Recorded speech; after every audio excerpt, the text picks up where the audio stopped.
On a chilly winter morning, December 1, 1948, a man was found dead on Somerton Beach in Adelaide, Australia.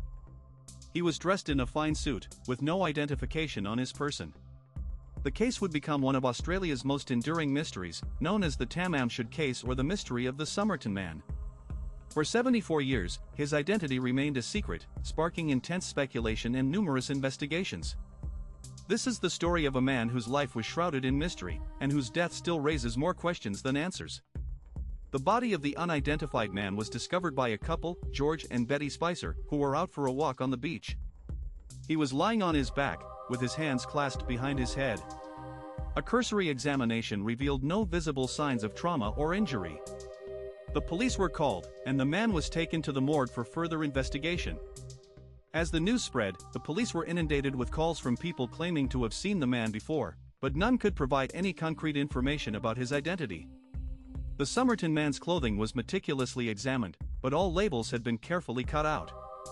This suggested that the killer might have been trying to conceal the man's identity. However, a thorough search of his pockets revealed a small piece of paper, torn from a book. The phrase Tamam Shud was scribbled on it, which translates to ended or finished in Arabic. This cryptic message would become a crucial clue in the investigation. The phrase Tamam Shud was found to be from a copy of the Rubaiyat of Omar Khayyam, a medieval Persian poet's work. A few days later, a car was found parked near the beach, with a copy of the same book inside. On the book's last page, a phone number and a coded message were written. The phone number belonged to a nurse named Jessica Thompson, who claimed to have no knowledge of the man. However, she later confided in her daughter that she did know who he was, but would never reveal his identity.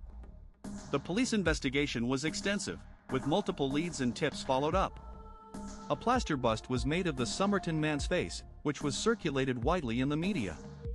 Despite these efforts, the man's identity remained a mystery.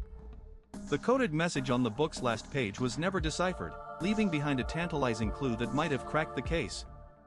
In 2022, a breakthrough in DNA technology led to the identification of the Somerton Man. A DNA sample was matched to a relative of Carl Webb, an electrical engineer from Melbourne.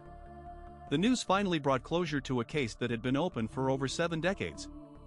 But while the Somerton Man's identity was finally known, the circumstances surrounding his death remained shrouded in mystery. So, why was Carl Webb on Somerton Beach on that fateful day? What led him to this isolated location, and how did he die? The cause of death was never determined, and the official report listed it as unknown. The mystery surrounding Carl Webb's death continues to fascinate and haunt us to this day. The Tamam Shud case, or the mystery of the Somerton Man, is